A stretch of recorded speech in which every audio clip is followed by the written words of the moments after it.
What is up, everyone? Barricade here, and I'm bringing you guys episode 24 of Gears of War lore. People have been wanting me to make an episode about Min for the longest, and while there isn't too much lore to go about his backstory, because he was never really ever mentioned in the novels or anything like that, I still thought I would make a quick little episode giving a little bit more insight on his story and how his story actually matches up into the main Gears of War storyline. First of all, one thing I really wanted to talk about is if you remember in Gears of War RAAM'S Shadow, we see him taking part in a battle of Illima City, the city, that's getting completely overran and covered by krill. The thing is, one thing I was actually really confused on is if you play the game itself, it says shortly after E-Day, making it sound almost like it feels like a few days after E-Day or like a month or so after E-Day. But no, for whatever reason, I don't know why they put that in the game, because it's actually been stated that DLC story takes place 10 years after E-Day, around the same time Marcus got sent to the slab. If you remember, Marcus, he disobeys orders to try to protect his father, and then he gets sent to the slab.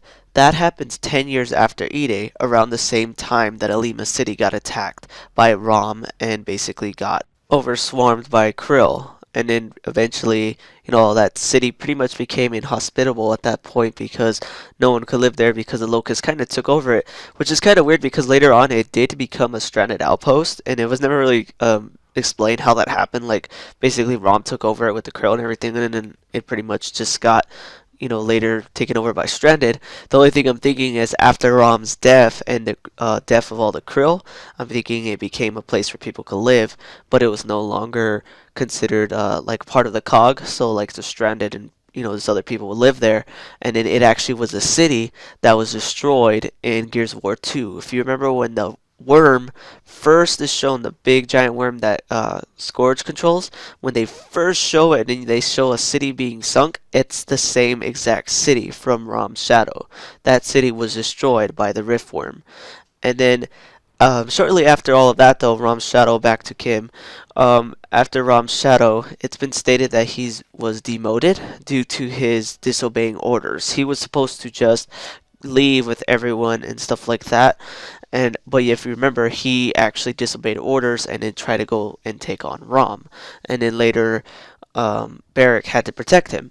Barrick basically changed his mind, and then they left together. But just because he did that, because he disobeyed orders, and then he pretty much put everyone else kind of at risk because they were waiting for him, he technically got demoted, not rank, but they did separate him from his squad and pretty much put him on a separate squad, which was Delta Squad.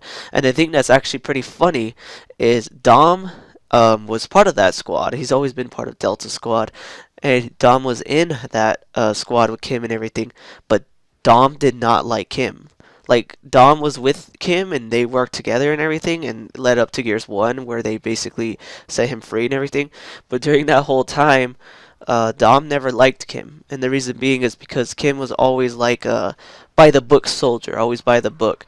And then because of the fact that Marcus disobeyed orders and then caused, a bunch of people to die and everything, Kim had a very low opinion of him. And while it was never really stated in the novels and everything, it pretty much was, hinted that he didn't like Marcus and thought very poorly of him, leading to Dom not liking Kim.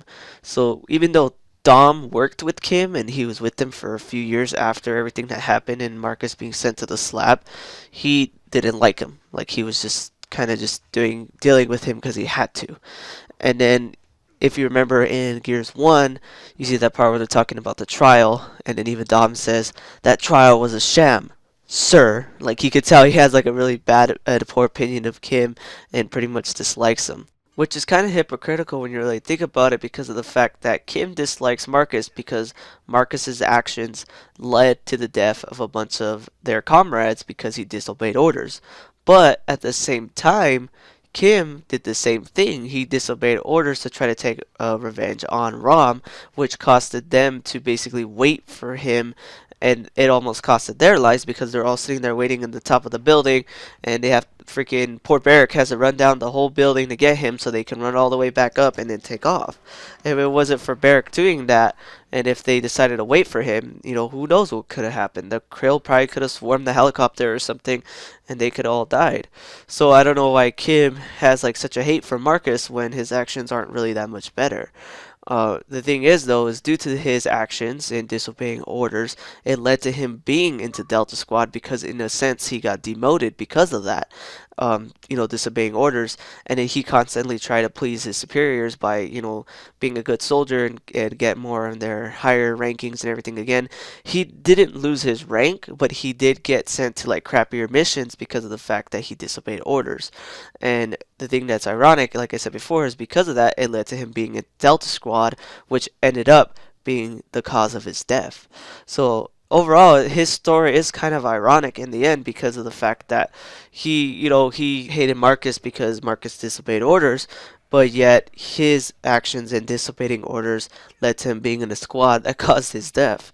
So overall, in the end, his story is pretty kind of sad and ironic overall. But anyways, guys, if you guys like this video, please definitely hit that like button, subscribe, and tell me what you guys think about Kim's lore.